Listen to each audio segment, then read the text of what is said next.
This video was brought to you by Brilliant. It should come as a surprise to no one that we're still in the midst of a cost of living crisis. Inflation is still high at between 6 and 7%, and interest rates have been raised repeatedly to try and bring inflation down. This might just sound like economics, but it has real-world implications for families and businesses up and down the country, most notably when it comes to the cost of housing. Inflation being this high has caused the Bank of England to raise interest rates, which has led to increased mortgage payments and thus pushed up rent too. But with renters being squeezed for cash right now too, some have argued that landlords may give up and sell up. So have they? And if so, why? And how does this affect renters?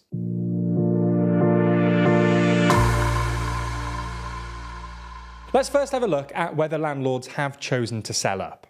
There isn't really any nationally compiled database for this, so instead, data scientists and economists have had to use clever indicators to see what's happening. One crafty way of figuring out if homes have been sold is by looking at the tax paid when houses are sold. That's capital gains tax, the tax paid on the gain in value of an asset when it's sold.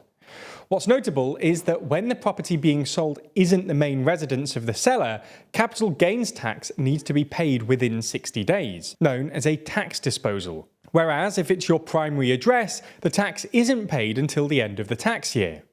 So knowing this, researchers at Savills were able to distinguish between the properties which had tax disposals and those that did not, i.e. properties which were likely previously rented versus people living in their own homes.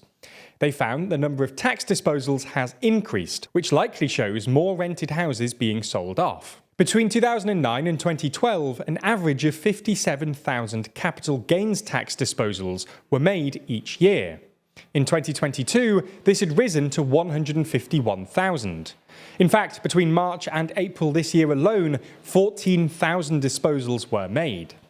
Between April and May, this had fallen slightly to 11,000, which is still very high. So clearly, more houses are being sold in recent years and specifically recent months. The Savills analysis also showed that the profit made on the sales at the start of this year was 10% lower than last year, with 6% of property owners selling at a loss, suggesting that not only are landlords selling faster than ever, but they're also doing so with some urgency. What exacerbates this even further is the fact that these figures are probably underestimated. This is because when people sell a property that isn't their main one, for example a buy-to-let property, they can do this through a limited company. If they do this, then they may not be liable for capital gains tax, meaning that their sale will not come up in this capital gains tax analysis. Regardless of the exact number of properties being sold, it's clear that landlords have been selling off their properties. And the knock-on effect of this is that there are fewer properties available to rent. Data from 20Sci found that in June of this year, the total number of houses available to rent in the private sector was only 241,000, down from the 370,000 available in June of last year. So we know roughly how many homes have been sold, but why has this happened? As we alluded to at the start, a large part of this is because of increased interest rates. At the beginning of February, the average interest rate on a buy-to-let mortgage across all loan-to-value ratios was 3.16%. This had risen to 6.72% by the beginning of 2023. So, in essence, the interest rate had almost doubled. The knock-on effect of this is that landlord profits have shrunk. The Investors Chronicle found that every time interest rates increase by 3%, this equates to an extra £250 for each £100,000 borrowed.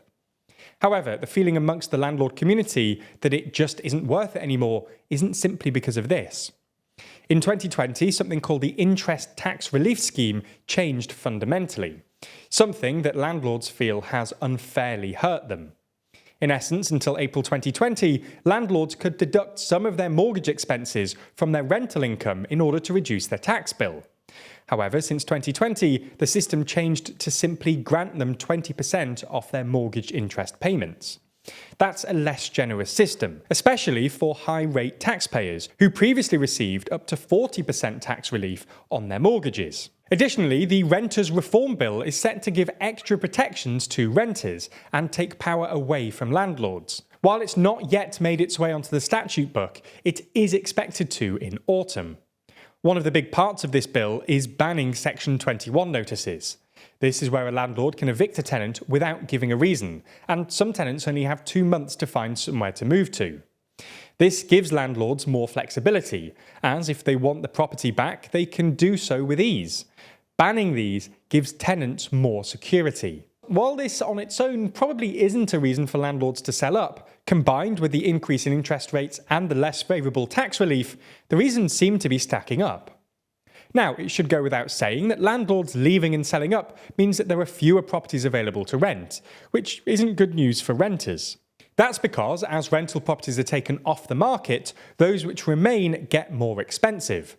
20size data found that properties renting at £3,000 or more a month rose 41% since 2019, but properties for less than £800 declined by 65% since the beginning of the pandemic. Increasing rent means that younger generations, those that are more likely to rent, are able to save less money and are therefore less able to afford their own homes, making this whole rental issue only worse.